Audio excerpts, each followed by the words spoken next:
सभी साथियों को राम राम। साथियों, आज का हमारा टॉपिक है डीसी मोटर डिटेल थ्योरी। इससे पहले साथियों, हम डीसी मशीन को 3 स्टेप में कवर कर चुके हैं। वो जो 3 स्टेप हैं, पहले स्टेप में साथियों हमने डीसी मशीन को कवर किया किसके रूप में? DC generator. यानी पहले हमने डीसी जनरेटर को कवर किया बेसिक के रूप में, और फिर हमने दूसरे पार्ट में डीसी मोटर को कवर किया बेसिक के रूप में, और तीसरे में साथियों हमने कवर किया डीसी जनरेटर को डिटेल थ्योरी के रूप में।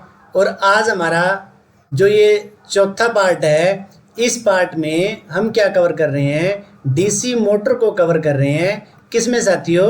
डिटेल थ्योरी के रूप में। यानी आज डीसी मोटर डिस्कशन की जाएगी किस रूप में? डिटेल थ्योरी के रूप में साथियों। तो साथियों, सबसे पहले क्लियर करना चाहता हूं, जिस सीक्वेंस में मैंने आपको ये 3 चीजें पहले से अटैच करके बताई हैं कि पहले हमने क्या करना है, डीसी जनरेटर करना है बेसिक, फिर डीसी मोटर करनी है बेसिक थ्योरी, और उसके बाद डीसी जनरेटर करना है डिटेल थ्योरी। और आज हम फिर 4th पॉइंट पे हम कवर करेंगे डीसी मोटर डिटेल थ्योरी। तो साथियों, वैसे लगभग जो थ्योरी है वो एक तरीके से मिलती जुलती थ्योरी है, टोटल की टोटल इन्हीं चारों के चारों टॉपिक की। लेकिन फिर भी साथियों, उनके जो रिपीट क्वेश्चन है, रिपीट क्वेश्चन मैंने फिर भी इसमें डालने की कोशिश की है, ताकि एक दोबारा से हमारी रिवीजन अच्छे से हो जाए। और इसके अलावा डीसी मोटर की जो डिटेल थ्योरी है, उस डिटेल थ्योरी में जो चीज़ें हम बेसिक में अनटच थी हमारी, जिन टॉपिक को हमने बेसिक में कवर नहीं किया था, आज उन्हें हम डिटेल थ्योरी में कवर करेंगे। और डिटेल थ्योरी में कवर करने के बाद साथियों, जो टॉपिक हमारे पेंडिंग भी रहते हैं, मान लो कि डीसी मोटर की हमने और भी गहराई तक जैसे जाना हो, तो उसके लिए जो हमारे टॉपिक पेंडिंग रहेंगे, उनको हम जो हमारी नेक्स्ट क्लासेस रहेंगी डीसी मशीन की ऑब्जेक्टिव क्लास, तो हम साथियों उन ऑब्जेक्टिव क्लास में जो है बहुत अच्छे से डीसी मोटर की डिटेल थ्योरी के और भी अच्छे से क्वेश्चनों को कवर करने की कोशिश करेंगे, ताकि साथियों किसी भी क्वेश्चन को गहराई से समझने का साथियों जो मेरे हिसाब से एक मायना होता है, मायना तभी होता है जब वो क्वेश्चन किसी ऑब्जेक्टिव फॉर्म में ऐसी सिचुएशन में हमारे सामने आता है जिससे क्या है, सीधा वो क्वेश्चन हमारे दिमाग को स्टक करता है। और वो जो दिमाग को क्वेश्चन स्टक करते हैं साथियों, वो मेरे हिसाब से जाकर के करते हैं ऑब्जेक्टिव फॉर्म में। और ऑब्जेक्टिव फॉर्म में वो चीज़ें हमें बहुत अच्छे से समझ भी आती हैं, क्योंकि साथियों मेरा जो ऑब्जेक्टिव को करवाने का एक तरीके से तरीका रहेगा, वो मेरी कोशिश रहेगी बहुत अच्छे से सीक्वेंस वाइज उन चीज़ों को आसान भाषा में समझाने का। और साथियों, अभी तक भी जितनी थ्योरी मैंने करवाने की कोशिश की है, तो मैंने सारी ही थ्योरी को लगभग जितनी भी अच्छे से आसान भाषा में कन्वर्ट करके मैं करवा सकता हूँ, मैंने वो कोशिश साथियों की है। क्योंकि साथियों, अगर यही टॉपिक आप किसी बुक में जाकर के देखते हो, तो बुक में जो लैंग्वेज है, वो लैंग्वेज इस तरीके से बना रखी होती है साथियों कि उनको जो है ना समझना, यानी सिंपल भाषा को, सिंपल लाइन को समझना भी इतना मुश्किल हो जाता है कि वो चीज़ें हमें समझ नहीं आती। लेकिन अगर वही हम लैंग्वेज को थोड़ा आसान वे में, इजी वे में अगर हम दें, तो फिर वो चीज़ें और भी अच्छे से समझ आ जाती हैं। तो साथियों, आज के इस टॉपिक में हम कवर करेंगे डीसी मोटर की डिटेल थ्योरी, और रिपीटेड क्वेश्चनों को जल्दी से स्किप करने की कोशिश रहेगी। और जो नए क्वेश्चन हैं उनको जो है अच्छे से टाइम लगा करके उन क्वेश्चन को कवर करने की साथियों कोशिश रहेगी। और डीसी मोटर और डीसी जनरेटर के जो मिलते जुलते क्वेश्चन हैं, उनको रिपीट करने की साथियों मैंने इस चैप्टर में पूरी कोशिश की है, ताकि हम मिक्स ना करें। क्योंकि साथियों, थ्योरी में सबसे बड़ी दिक्कत ये है कि जब आप क्वेश्चनिंग को मिक्स करने लग जाते हो, यानी बात पूछी जाती है आपसे जनरेटर की, लेकिन आप जो है आंसर में बताते हो किसके बारे में, डीसी मोटर के बारे में। तो इस तरीके से जो मिक्सिंग है, मिक्सिंग बहुत ही खतरनाक है टेक्निकल लाइन में, इसलिए मिक्सिंग ना हो मैंने कोशिश की है कि डीसी मोटर और डीसी जनरेटर जो हमारी यानी डीसी मशीन है, इसके जो दोनों पार्ट हैं, दोनों पार्ट को एक साथ कवर करने की कोशिश रहती है कि जो क्वेश्चन डीसी जनरेटर में था तो उसको मोटर में भी ला करके मैंने कोशिश की है कि ये चीज़ बताने की कि ये दोनों क्वेश्चन अलग अलग वे में बनते हैं साथियों। तो साथियों इस चैप्टर को कवर करने से पहले सभी साथी जो हमारे पिछले 3 चैप्टर हैं डीसी मशीन के, उनको कवर करने के बाद ही इस 4th चैप्टर को कवर करें। तो साथियों आज के टॉपिक की हम शुरुआत कर रहे हैं। क्वेश्चन नंबर 1 है डीसी सप्लाई पैदा करने वाली मशीन डीसी जनरेटर कहलाती है। इस प्रकार से जैसे ये हमारी डीसी मशीन है तो इसका एक पार्ट है डीसी जनरेटर और एक है डीसी मोटर। जनरेटर की डिस्कशन हम पिछले चैप्टर में करके आ चुके हैं साथियों। अब जो हम डिस्कशन करेंगे किसकी करेंगे, डीसी मोटर की। डीसी मोटर डीसी जनरेटर की तरह है, सेल्फ एक्साइटेड, सेपरेटली एक्साइटेड। आगे इसके पार्ट हैं सीरीज, शंट और कंपाउंड। आगे कंपाउंड के 2 पार्ट हैं, लॉन्ग शंट, शॉर्ट शंट। तो इस प्रकार से साथियों नेक्स्ट है हमारा एसी सप्लाई पैदा करने वाली मशीन अल्टरनेटर कहलाती है। डीसी मोटर, अब हम कवर क्या कर रहे हैं, डीसी मोटर कर रहे हैं। तो डीसी मोटर का सिद्धांत क्या है, इलेक्ट्रोमैग्नेटिक ड्रग के सिद्धांत पर डीसी मोटर कार्य करती है। लेकिन जो हमारा डीसी जनरेटर है, डीसी जनरेटर के सिद्धांत पर कार्य करता है। डीसी जनरेटर काम करता है इलेक्ट्रोमैग्नेटिक इंडक्शन के सिद्धांत पर। तो साथियों ये पार्ट इसमें दिखाए गए हैं, जैसे ये आर्मेचर है, ये इसकी वाइंडिंग है, ये इसकी शाफ्ट है, ये इसका स्टेटर है, ये फील्ड पोल है और ये इस तरीके से फील्ड वाइंडिंग की जाती है। पोल को इस प्रकार से लेमिनेटेड किया जाता है। तो ये इसका स्टेटर है, ये एक तरीके से क्या है, इसका आई बोल्ट है मशीन को उठाने के लिए। तो साथियों इस प्रकार से आगे ये भी एक डायग्राम है, इसमें भी हम देख सकते हैं कि ये हमारा स्टेटर है, ये बेड प्लेट है, ये वाइंडिंग है, ये नॉर्थ पोल साउथ पोल है। तो इस प्रकार से ये वाइंडिंग और ये हमारी क्या है, फील्ड की सप्लाई दी गई है। तो इस प्रकार से ये हमारा डायग्राम है और ये कम्यूटेटर है। आर्मेचर को लेमिनेटेड किया गया है एडी करंट लॉस को या हिस्टेरेसिस लॉस को कम करने के लिए। तो नेक्स्ट है साथियों फ्लेमिंग लेफ्ट हैंड रूल।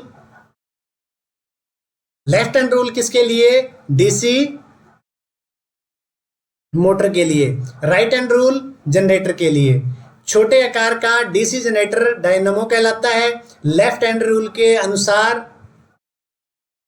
अंगूठा किसको, फोर्स को, बीच वाली उंगली डायरेक्शन ऑफ करंट को रिप्रेजेंट कर रही है। तो साथियों नेक्स्ट है राइट हैंड रूल के अनुसार अंगूठा किसको, गति को। गति किसकी, राइट हैंड रूल किसमें है, जनरेटर में। जनरेटर में गति किसको दी जा रही है, आर्मेचर को घुमाने के लिए। तो गति को कौन रिप्रेजेंट कर रहा है, थंब। तो नेक्स्ट है पहले वाली जो उंगली है वो क्या कर रही है, मैग्नेटिक फील्ड को। तो इस प्रकार से जो हम पीछे डायग्राम किए हैं डीसी जनरेटर में और बेसिक वाले चैप्टर में, तो उसमें ये चीजें हमें अच्छे से कवर हैं। सिर्फ क्या है फर्क किसका आता है, फोर्स और मोशन का फर्क आता है राइट हैंड रूल और लेफ्ट हैंड रूल में। वो किसके अनुसार, मोटर और जनरेटर के अनुसार।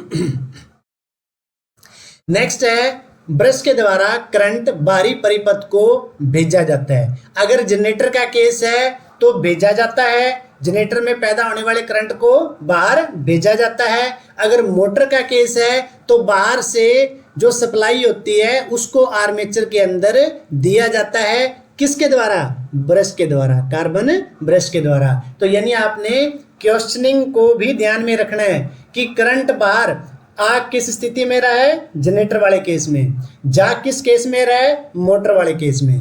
तो इस प्रकार से साथियों इन चीजों को हमने ध्यान में रखना है। तो डीसी जनरेटर की दक्षता कितनी है भाई, 85 से 95%। तो डीसी जनरेटर की रेटिंग जो है, रेटिंग किस में ली जाती है? किलोवाट में। जैसे 2 किलोवाट का जनरेटर, 5 किलोवाट का जनरेटर, इस प्रकार से। और मोटर की किस में ली जाती है? 2 एचपी की मोटर, 5 एचपी की मोटर, 10 एचपी की मोटर। तो डीसी मोटर की जो क्षमता है वो नापी जाती है एचपी में, और जो जनरेटर की जो है वो किलोवाट में नापी जाती है साथियों। कम्यूटेटर पर होने वाली स्पार्किंग का जो प्रोसेस है, ये प्रोसेस क्या कहलाता है? कम्यूटेशन कहलाता है। क्या कहलाता है साथियों? ये कम्यूटेशन कहलाता है। तो नेक्स्ट है, डीसी जनरेटर में कम्यूटेटर क्या कर रहा है? अंदर पैदा होने वाली एसी सप्लाई को कन्वर्ट कर रहा है किसमें? डीसी में। लेकिन अगर यहाँ डीसी जनरेटर की जगह डीसी मोटर आती है तो डीसी मोटर क्या कर रहे? डीसी मोटर में कम्यूटेटर क्या कर रहा है? डीसी मोटर में डीसी मोटर को बाहर से डीसी सप्लाई दी जा रही है, और वो अंदर जो है आर्मेचर में उसको एसी में कन्वर्ट करके भेज रहा है। एसी में कन्वर्ट क्यों करके भेज रहा है? क्योंकि जो मोटर में रोटेटिंग मैग्नेटिक फील्ड पैदा होगा वो सिर्फ और सिर्फ एसी सप्लाई में ही हो सकता है, डीसी में नहीं हो सकता। इसलिए बाहर से भेजी गई डीसी सप्लाई को कम्यूटेटर के द्वारा एसी में कन्वर्ट किया जाता है। किसमें? मोटर के केस में। और जनरेटर के केस में क्या होता है? जनरेटर के केस में अंदर जो एसी पैदा होती है उसको बाहर डीसी के रूप में दिया जाता है। तो साथियों, मैंने स्टार्टिंग में आपको बताया था कि इस चैप्टर में मैं डीसी मोटर और डीसी जनरेटर के जो तुलनात्मक क्वेश्चन बनते हैं साथियों, जो कंपैरिजन क्वेश्चनिंग बनती है, उनको मैं एक साथ कवर करने की कोशिश करूंगा। नेक्स्ट है साथियों,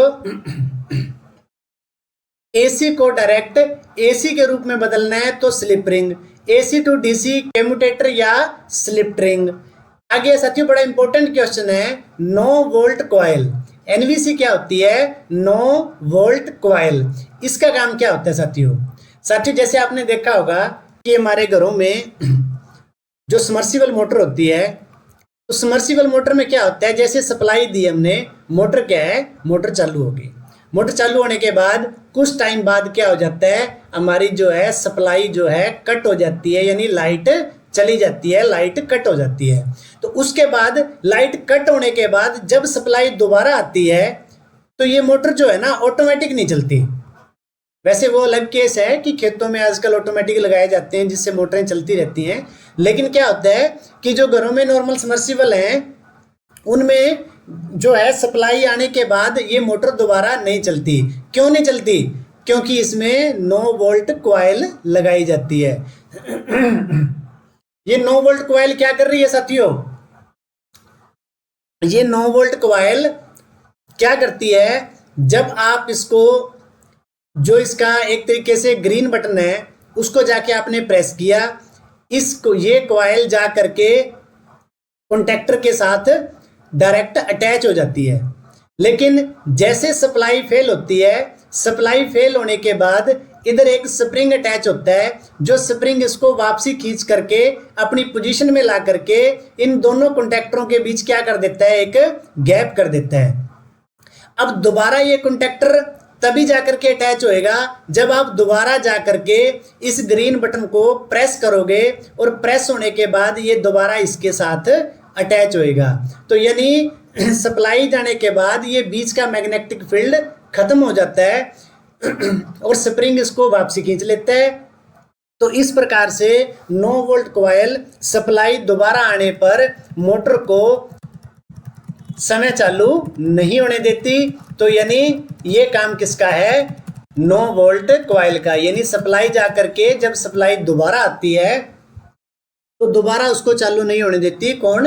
नो वोल्ट कॉइल। तो अब नो वोल्ट कॉइल के बारे में हम आगे भी गहराई से चर्चा करेंगे। इसके बाद एक और क्वेश्चन है, वो है ओवरलोड कॉइल।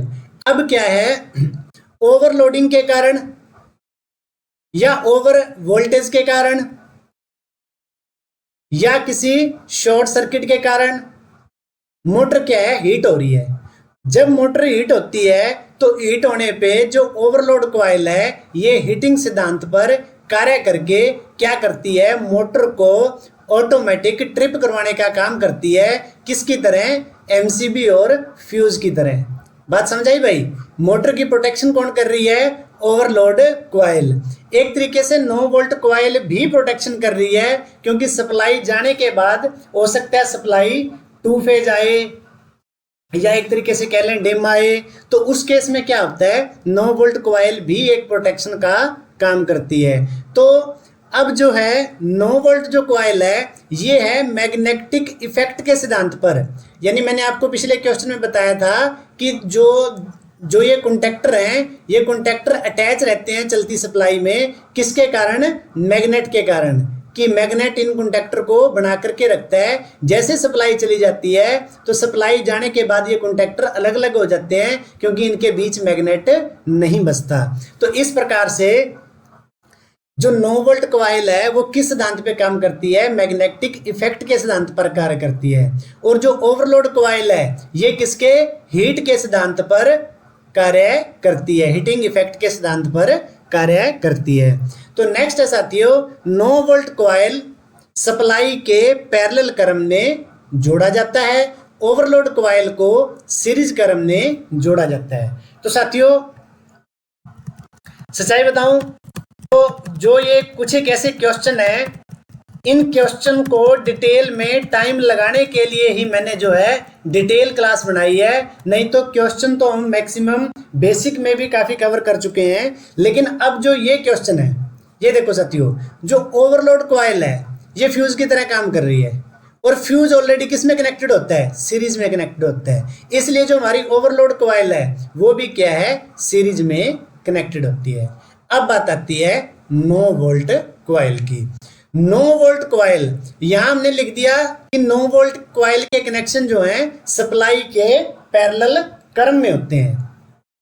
तो पैरेलल क्रम में होते हैं क्योंकि ये किस सिद्धांत पे? ये करंट के सिद्धांत पर कार्य करने वाली नहीं है। करंट के सिद्धांत पर फ्यूज काम कर रहा है, ओवरलोड कॉइल काम कर रही है, इसलिए वो सीरीज में थे। अब जो पैरेलल में है, पैरेलल में क्या है? वोल्टेज के सिद्धांत यानी मैग्नेटिक फील्ड के सिद्धांत पर कार्य करने वाली कॉइल है 9 वोल्ट कॉइल, इसलिए इसको पैरेलल क्रम में जोड़ा जाता है। लेकिन साथियों हर क्वेश्चन में इस क्वेश्चन का आंसर ये नहीं है कि 9 वोल्ट कॉइल पैरेलल में ही जोड़ी जाती है, क्योंकि ये डिपेंड करती है आपके टाइप्स ऑफ स्टार्टर पे। क्योंकि आपके जो डीसी मोटरों को चालू करने वाले जो स्टार्टर हैं वो है 2 पिन, 3 पिन और 4 पिन। तो यानी जिस टाइप का स्टार्टर होगा उसी प्रकार से 9 वोल्ट कॉइल के कनेक्शन होंगे। तो 9 वोल्ट कॉइल के जो कनेक्शन है साथियों वो डिपेंड करते हैं आपके टाइप्स ऑफ स्टार्टर पे। इस क्वेश्चन को आगे जाकर के मैं और भी अच्छे से आपको समझाने की मेरी कोशिश रहेगी। तो साथियों नेक्स्ट क्वेश्चन है कि जो जेड है आर्मेचर चालकों की संख्या, आर्मेचर में जो चालक होते हैं उनकी संख्या को जेड से रिप्रेजेंट किया जाता है, और जो मोटर की घूमने की स्पीड है उसको एन से लिखा जाता है। पी होता है पोल। अब ये क्या है? एक फॉर्मूला होता है जेड एन पी पाई बटा 60 ए आर्मेचर में चालकों की संख्या। ये फॉर्मूला किसका है भाई? ये फॉर्मूला है आपकी बैक ईएमएफ का, क्योंकि हमारी जो डीसी मोटर है वो रन कर रही है किसके ऊपर?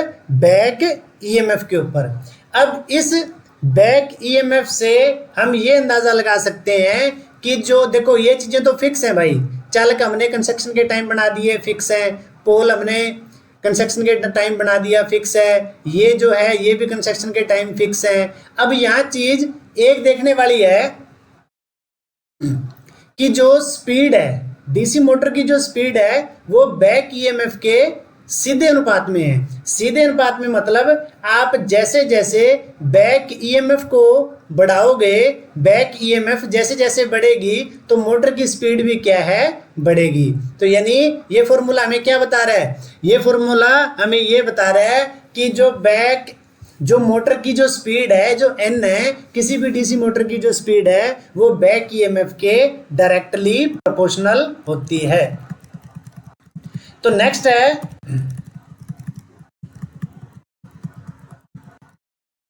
नेक्स्ट है साथियों, बैटरी चार्जिंग के लिए डीसी शंट जनरेटर का प्रयोग किया जाता है। क्यों किया जाता है? क्योंकि बैटरी चार्जिंग के लिए कांस्टेंट सप्लाई की जरूरत होती है और डीसी शंट की क्या विशेषता है, ये हमें कांस्टेंट सप्लाई देता है। इलेक्ट्रोप्लेटिंग के लिए डीसी शंट जनरेटर का प्रयोग किया जाता है। डीसी मोटर के लिए कुल 3 प्रकार के स्टार्टर प्रयोग किए जाते हैं, ये मैंने आपको पीछे क्लियर कर दिया साथियों।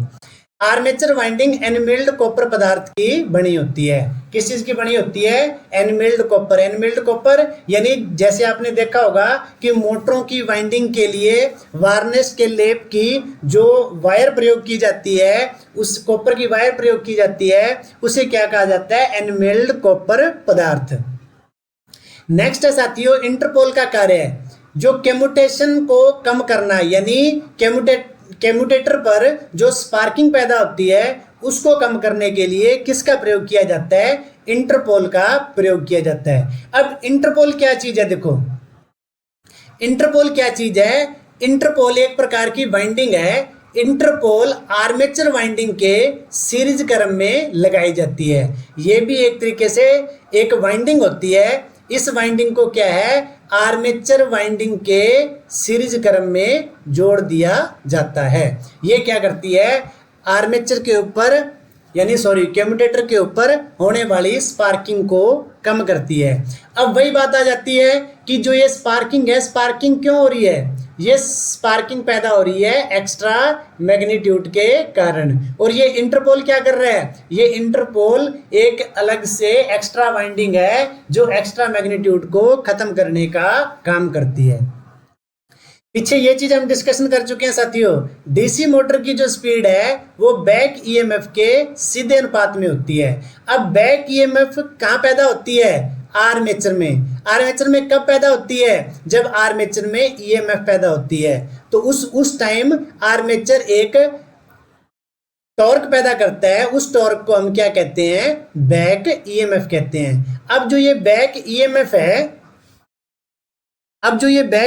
है, डीसी मोटर की स्पीड बैक ईएमएफ के सीधे अनुपात में।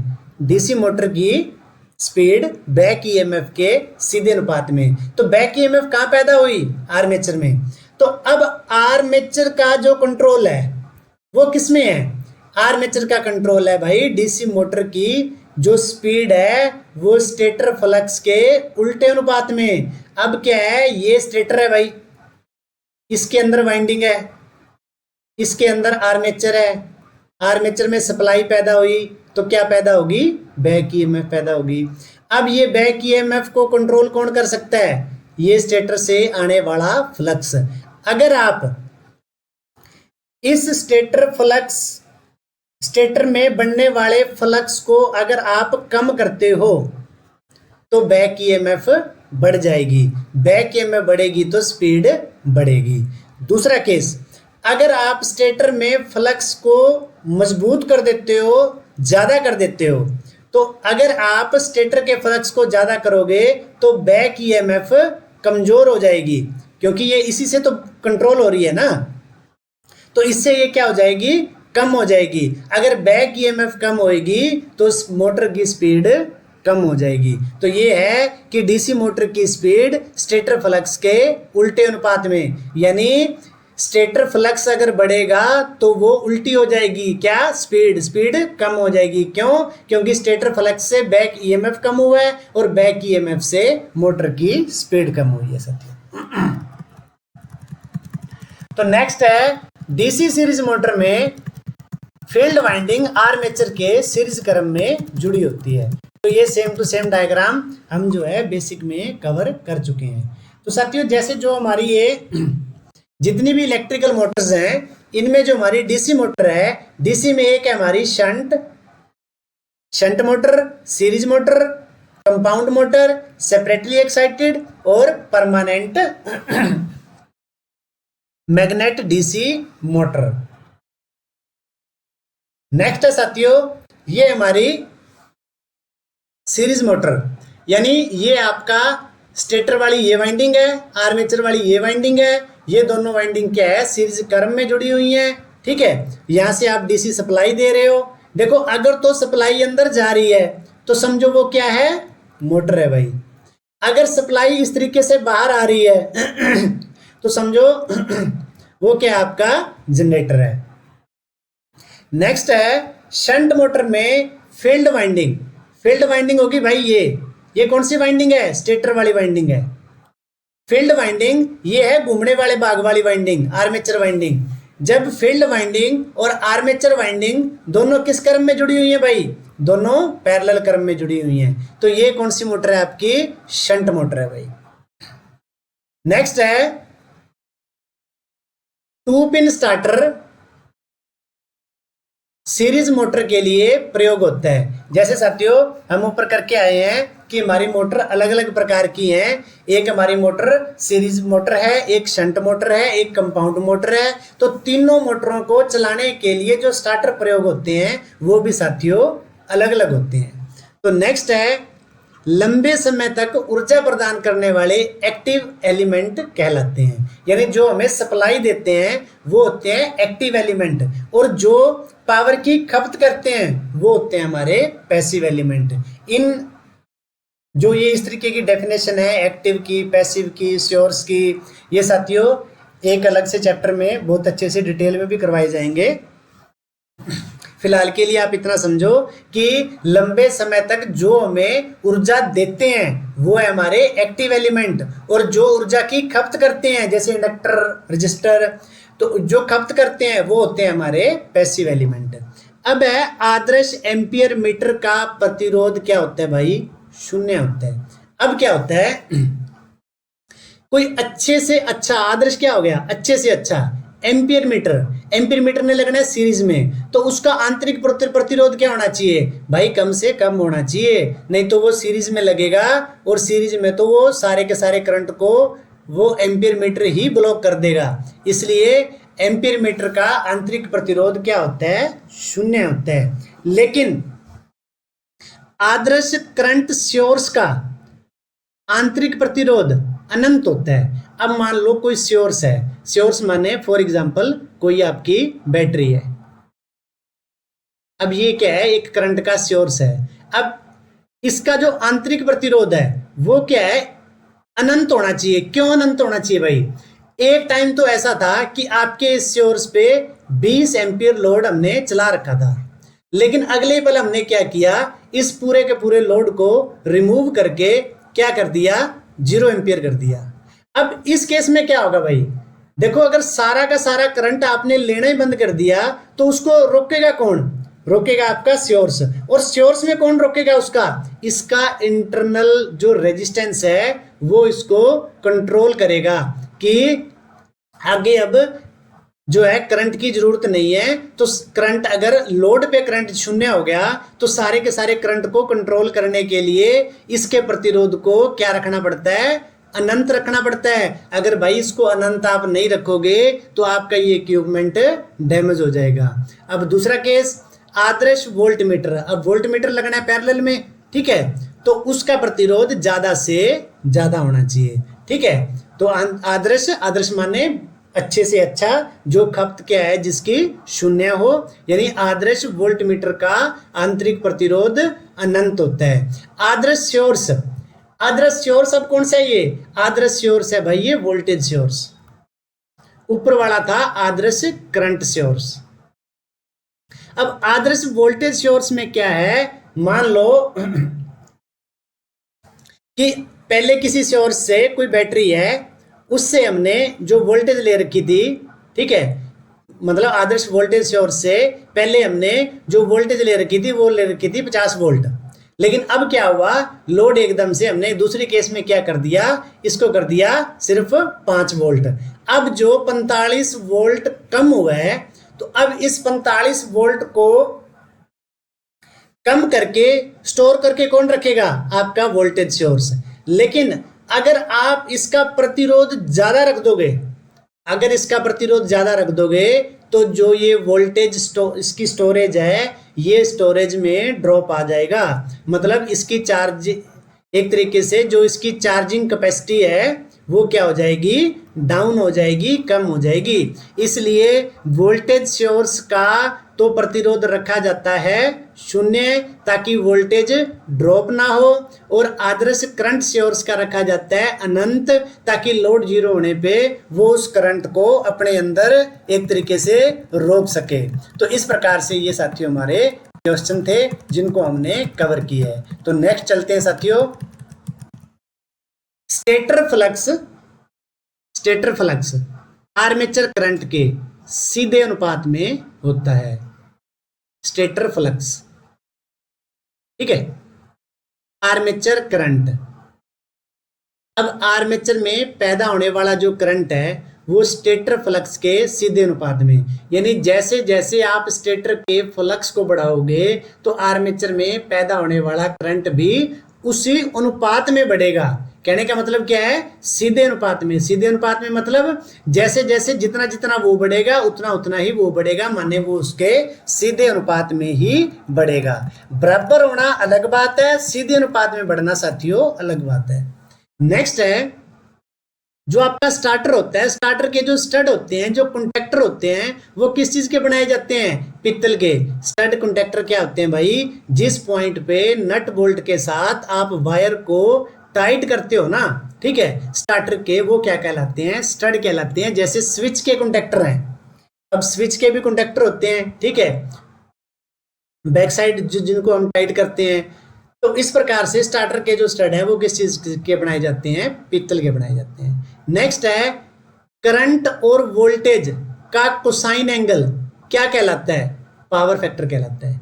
ये चीजें हम पीछे करके आए हैं। अब इस क्वेश्चन को यहां डालने का मेरा क्या मकसद था, इसका मकसद ये है जिस प्रकार से इलेक्ट्रिकल सर्किट में करंट और वोल्टेज के बीच एक एंगल बनता है, उसी प्रकार से मैग्नेटिक सर्किट में भी मैग्नेटिक फ्लक्स और मैग्नेटिक मोटिव फोर्स के बीच में भी एक एंगल बनता है। करंट और वोल्टेज के एंगल को पावर फैक्टर कहते हैं और फ्लक्स और मैग्नेटिक मोटिव फोर्स के बीच बने एंगल को हिस्टैरिसीस लूप कहते हैं। भाई बात समझ आई। दोनों क्वेश्चन को एक साथ अटैच करने का कारण ये था कि इस बात को आप अच्छे से समझ सको कि वायर वाले सर्किट में करंट और वोल्टेज के बीच एंगल बनता है और कॉइल वाले सर्किट में मैग्नेटिक फ्लक्स और मैग्नेटिक मोटिव फोर्स के बीच भी एक एंगल बनता है। उस एंगल को कहते हैं पावर फैक्टर और इस एंगल को कहते हैं हिस्टैरिसीस लूप। अब एक चीज और समझने की है,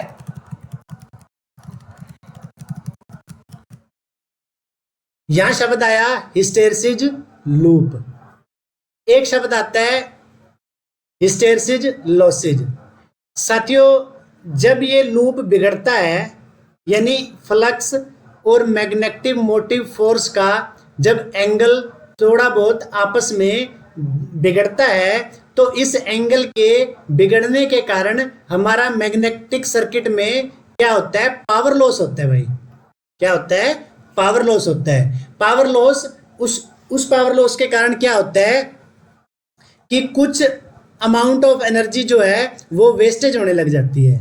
क्या होने लग जाती है, वेस्टेज होने लग जाती है। तो उसे क्या कहते हैं, हिस्टैरिसीस लॉस कहते हैं। हिस्टैरिसीस लूप क्या है, लूप इन दोनों के बीच जो बन रहा है, इस लूप के बिगड़ने के कारण जो पावर खपत हो रही है उसे क्या कहा जाता है, हिस्टैरिसीस लॉस कहा जाता है। ये एक प्रकार है, किसका प्रकार है, ये आयरन लॉस का एक टाइप है। आयरन लॉस दो प्रकार के होते हैं, एक होते हैं हिस्टैरिसीस लॉस और एक होता है eddy current loss.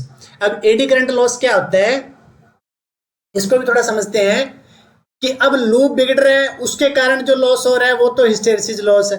Eddy current में क्या होता है कि मान लो जितना फ्लक्स पैदा हुआ है उतना फ्लक्स यूटिलाइज नहीं होता। मान लो 100 वेबर पैदा हुआ, आगे यूज हुआ 92, तो 8 का क्या हो गया, 8 का लॉस हो गया।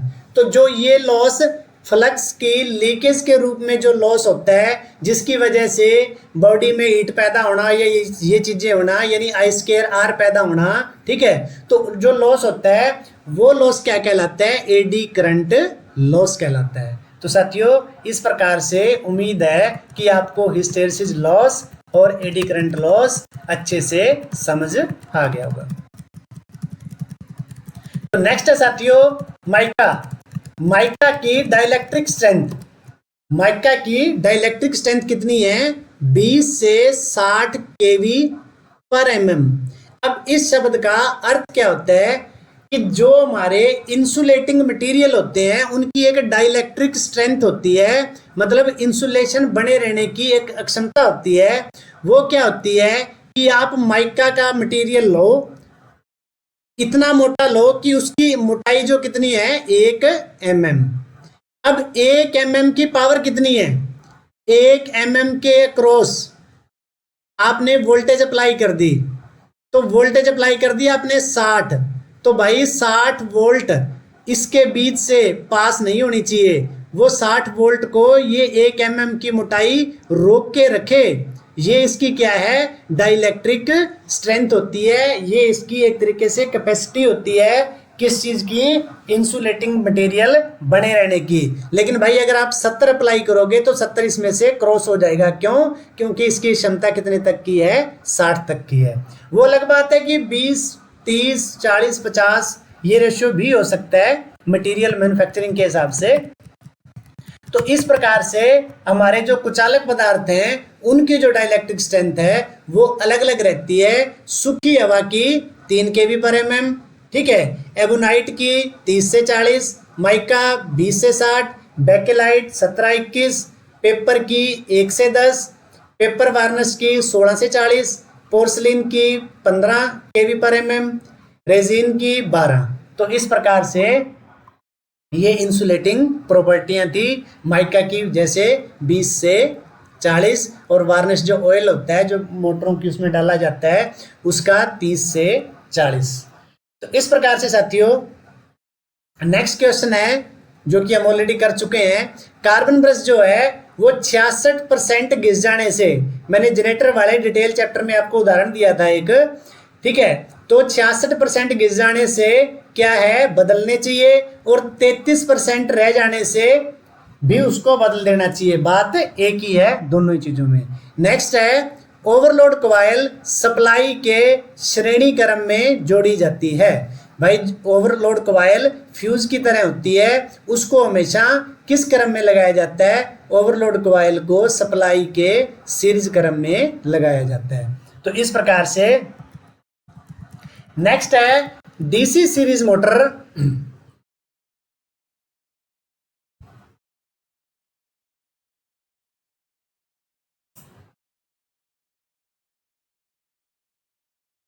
नंबर पे आते हैं साथियों।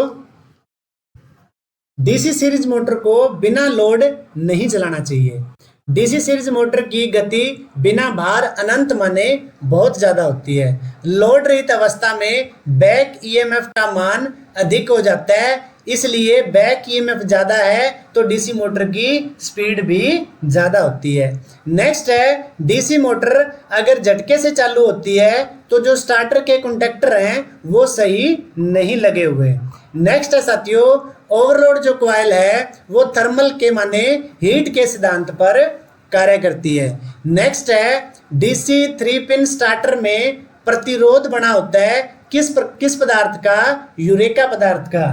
नेक्स्ट आप देखोगे कि एक स्टार्टर का डायग्राम आएगा जिसमें क्या है, स्टार्टिंग में रेजिस्टेंस ऐड किए जाते हैं। तो रेजिस्टेंस क्यों ऐड किए जाते हैं? स्टार्टिंग करंट को कंट्रोल करने के लिए। स्टार्टिंग करंट को कंट्रोल करने के लिए किसका प्रयोग किया जाता है साथियों?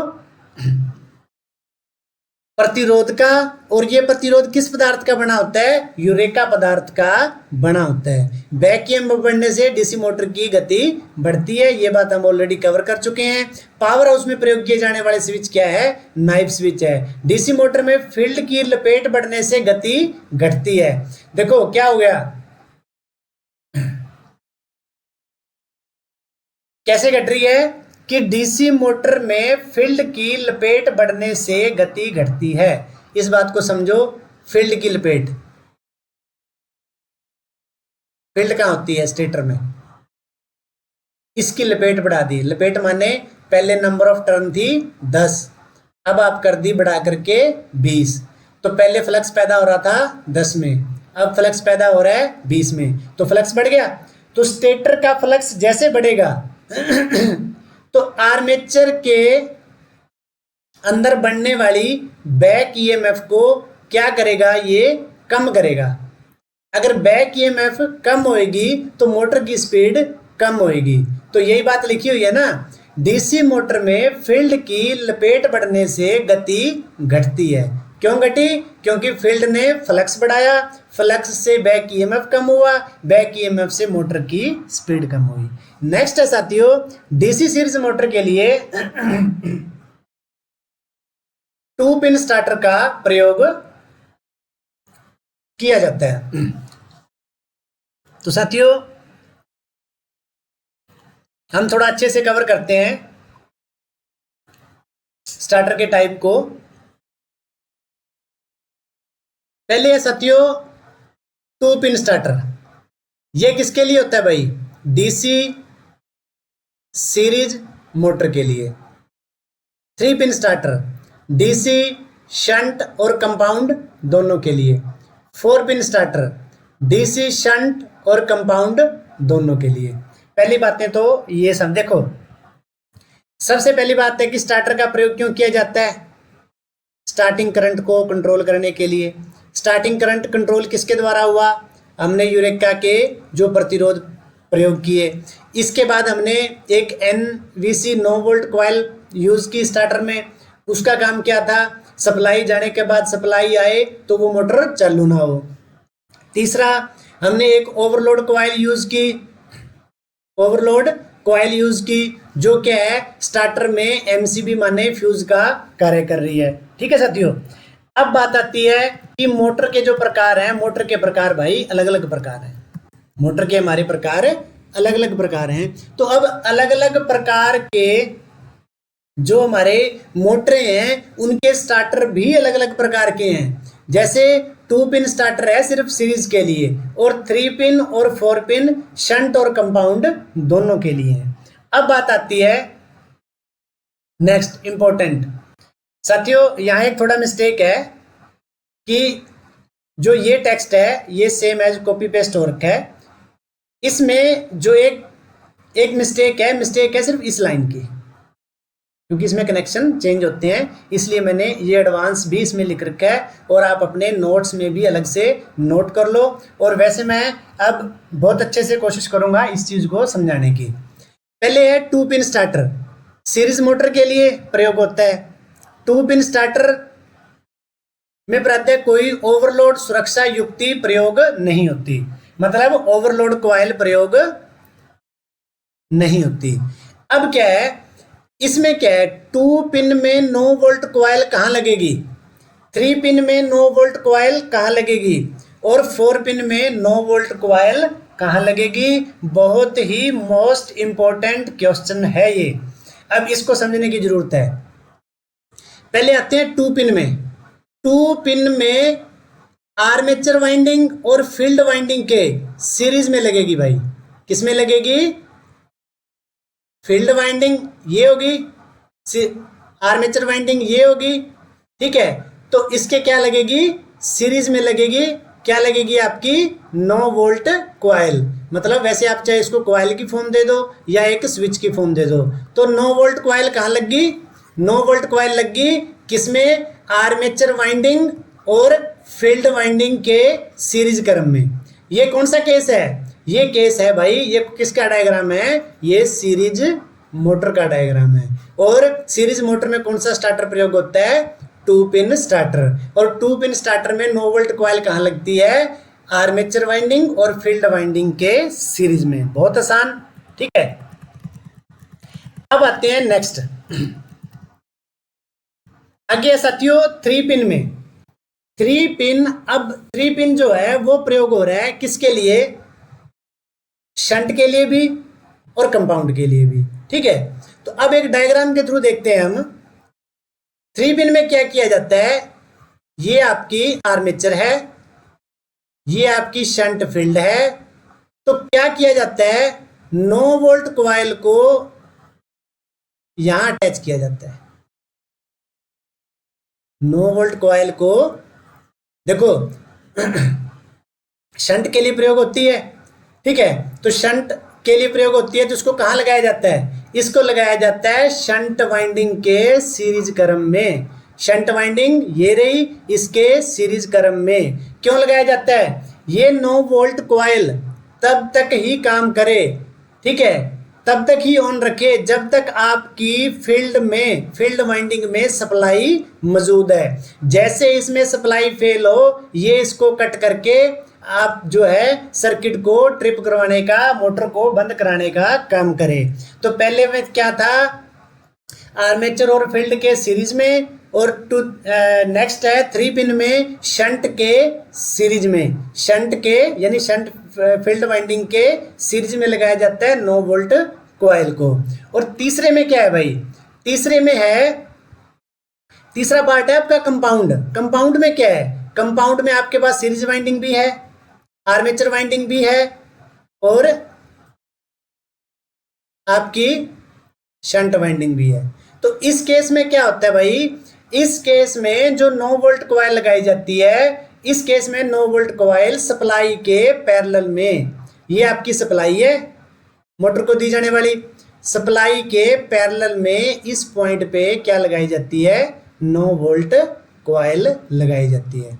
9 वोल्ट कॉइल लगाई जाती है सप्लाई के पैरेलल में। अब आपने बहुत सारे ऑब्जेक्टिव क्वेश्चनों में जिन बच्चों ने फाइट कर रखी है ऑब्जेक्टिव की, उन्होंने देखा होगा कि कहीं लिखा आता है कि सप्लाई के पैरेलल में, कहीं लिखा आता है शंट के सीरीज में, और कहीं लिखा आता है कि आर्मेचर के और फील्ड के सीरीज में। तो साथियों, मैंने भरपूर कोशिश की है अपने एंड से कि ये तीनों कंसेप्टों को जो है अच्छे से समझाया जा सके।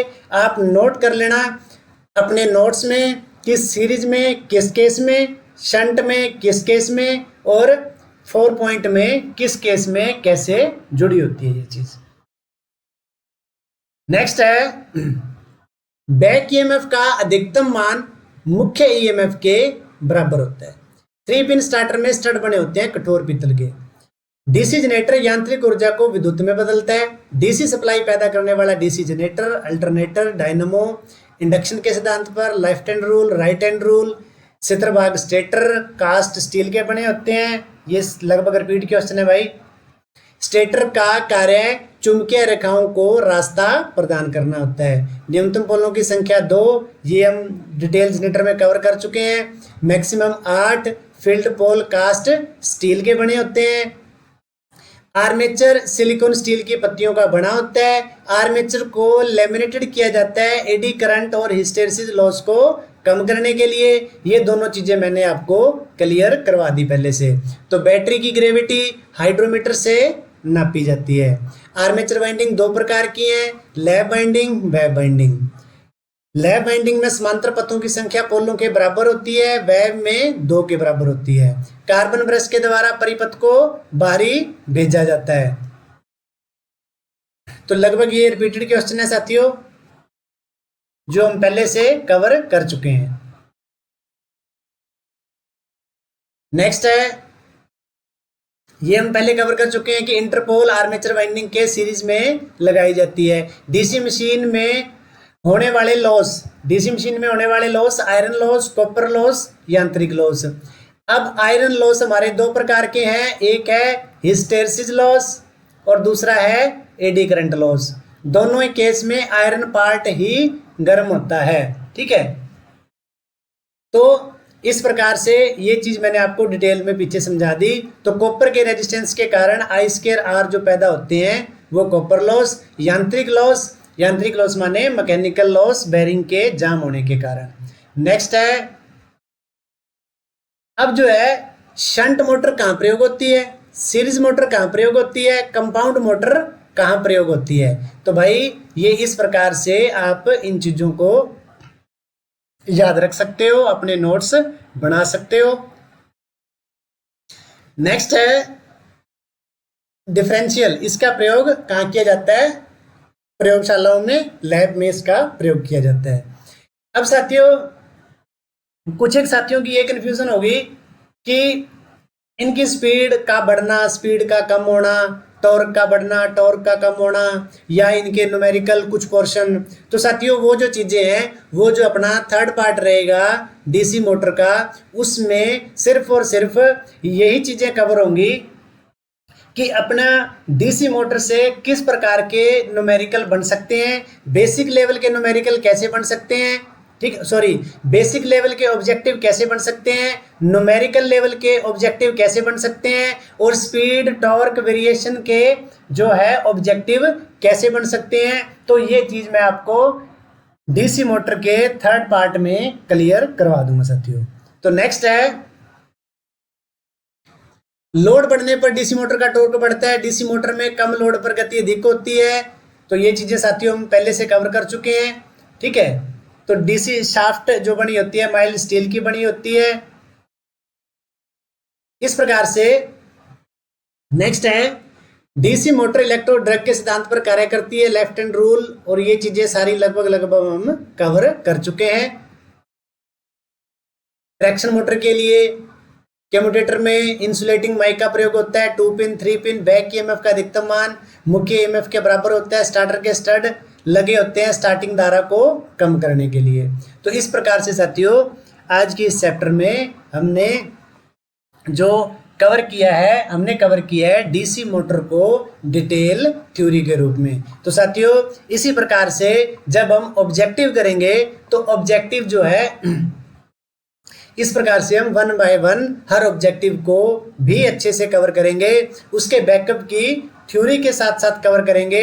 जैसे ये क्वेश्चन है कि डीसी जनरेटर में कम्यूटेटर का कार्य है। अब डीसी जनरेटर क्या करता है, अंदर पैदा होने वाली एसी को डीसी में बदलता है। डीसी को एसी में क्यों नहीं बदलता भाई, डीसी को एसी में बदला जाता है किस केस में, डीसी मोटर के केस में, ना कि जनरेटर के केस में। तो इस प्रकार से अपने पास ऑब्जेक्टिव डाटा भी अच्छे से कवर है। तो उस ऑब्जेक्टिव डाटे को जो है हम थर्ड पार्ट में कवर करेंगे।